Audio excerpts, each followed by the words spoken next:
Thank you for talking to me today about Apes. Thank you for having me. Of course, I saw it the other day and I loved it. Great, awesome. So another great entry in the Good, series. good. That's what we hope for. You know, I have to ask about Caesar. Mhm. You know, he doesn't really play a role physically in the movie, Yeah. but he is there. Spiritually. Yeah, the whole time. Yeah. So can you talk about developing the right balance of how you incorporated such the iconic character with this brand new story? Yeah, hopefully we've done that. You know, I mean, I've talked about it a lot. I wasn't interested in making a part 4. You know, that last trilogy was kind of perfect. You know, the way it was, and to somehow tack onto it, it felt cheap. You know, it felt like it wouldn't work.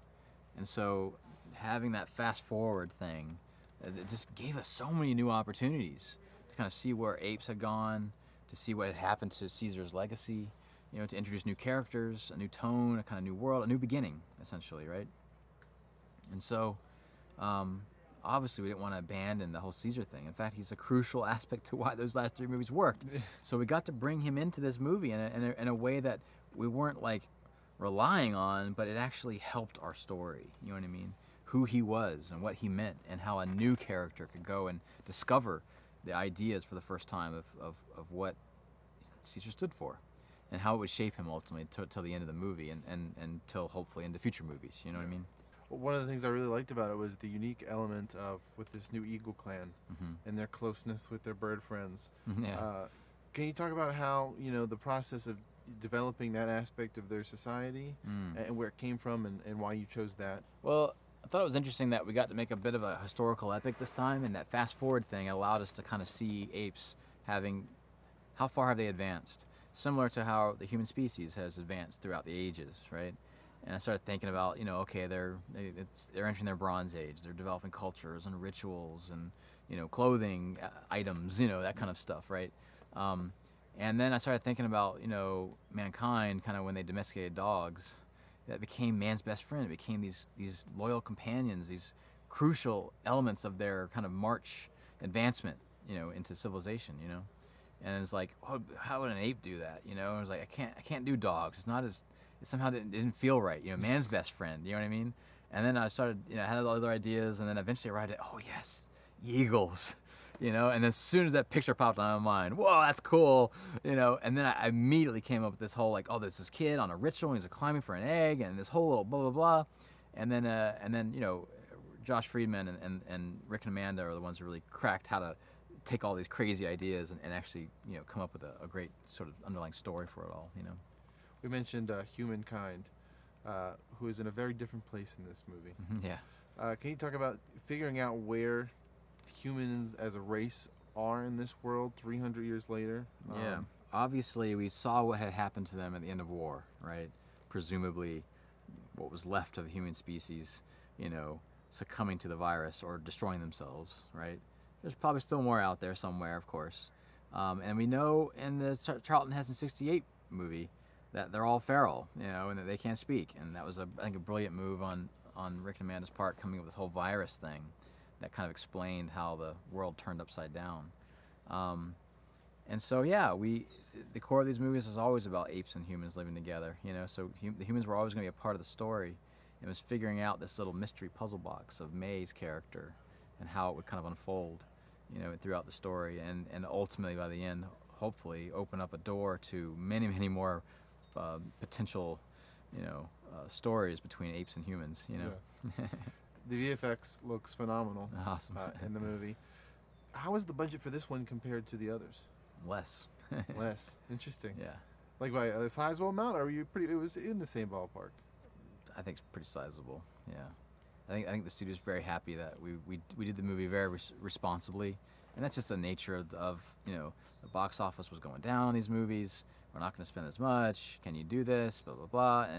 And you know, Maze Runner was a great training ground for that. You know, I had to do those movies for very little money. You know, considerably.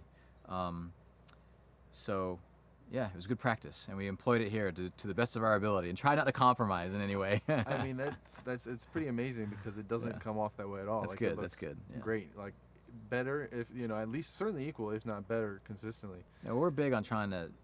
I definitely think personally, I think movies, we have to figure out how to make movies cheaper. It's becoming unwieldy, you know. When it comes to the technology behind making this a reality, what were some aspects that were possible for this film that maybe weren't for the other films, maybe because of how things developed? Water is a huge one. We couldn't have done this 5 years ago without all the work they did on Way of Water for Avatar, where they took that technology and ran with it on this one. CG water, CG apes. There's almost no water, no real water in the movie. It's almost all CG, which is crazy. Any VFX person will tell you that's their nightmare. You know, we've kind of gotten fire. People won't even realize, but most of the torches in the movie is all CG fire, which is pretty cool. Yeah. You won't even recognize it, but that's pretty fantastic. That used to be the Holy Grail, was how you do fire. We've kind of got that now. Now it's about water, you know. It's pretty cool. Now, 2 quick questions for you. I wanted to ask, was it ever considered if to make Nova or, you know, May or Noah, you know, descendants of characters that audiences met previously? No, actually. Yeah. Again, it's that thing where it seems obvious, but it kind of ends up being this baggage that you're carrying. And I understand the instinct. I absolutely understand the instinct from people. So instead, we tried to do it more fate connects Noah. Fate and destiny kind of connect Noah to Caesar. Even to the point where everyone kept talking about the scar on his chest. It's Caesar's birthmark. You know, I knew they were going to do that, but you see where he gets that scar. He gets it by getting zapped. And so there's this idea, I think, throughout the movie. Even if you look at the first frame of the movie and the last frame of the movie, they are spiritually connected, but they don't need to be like Star Wars or some other, you know, movie that we've seen constantly where everything's connected by blood. Yeah. We don't need to go there. It's like, I get the instinct. It's all good. You can fall in love with Noah just as much as you could if he was the great grandson of Caesar. Now, final question, Yeah. super quick. I want to pivot. You have the Zelda movie. I know you can't talk any details about it, so I wanted to ask you, when do you think fans can look forward to seeing it? Do you have an estimated window of when you hope the I can't film even is tell you realized? that. I can't even tell you that, or Nintendo will come after me. Within this decade. Yeah, of course. There yes. we go. All right. Yeah, we're working on it. Cool. Yeah, Well, I think it's going to be great. Fans are going to be happy. Legend of Zelda to me is one of the most important things ever in my life. You know, next to Star Wars. You know, I played Legend of Zelda throughout my childhood. You know, into my adulthood. You know what I mean? I am a fan. I am a fellow fan. I will go to the ends of the earth to make sure that it is the movie we all hope it will be.